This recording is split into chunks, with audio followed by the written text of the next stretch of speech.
গল্পের নাম রহস্যময় রাতের আলো। সমুদ্রের ধারে ছোট্ট গ্রামে বাস করে আদিত্য। একদিন সে সমুদ্রের কিনারায় একটি রহস্যময় বোতল পায়, যার ভেতরে একটি পুরনো মানচিত্র ছিল। মানচিত্রে একটি অজানা দ্বীপের অবস্থান চিহ্নিত ছিল, যেখানে রাতের আলো নামে কিছুর কথা লেখা। কৌতূহলী আদিত্য তার বন্ধু প্রিয়ার সাথে সেই দ্বীপে যাওয়ার সিদ্ধান্ত নেয়। একটি ছোট নৌকা নিয়ে আদিত্য ও প্রিয়া যাত্রা শুরু করে। সমুদ্রে ঘন কুয়াশা নেমে আসে এবং হঠাৎ তারা একটি আলোর রেখা দেখতে পায়।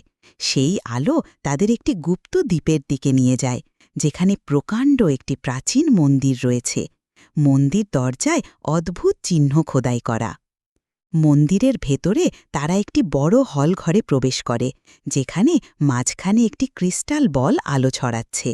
আদিত্য সেটি স্পর্শ করতেই পুরো মন্দিরে একটি মায়াবী আলো ছড়িয়ে পড়ে এবং দেয়ালে লুকানো একটি দরজা খুলে যায়।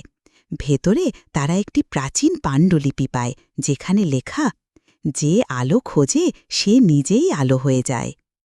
তারা বুঝতে পারে এই গুপ্তধন কোনো সোনারূপ নয়, বরং জ্ঞানের আলো।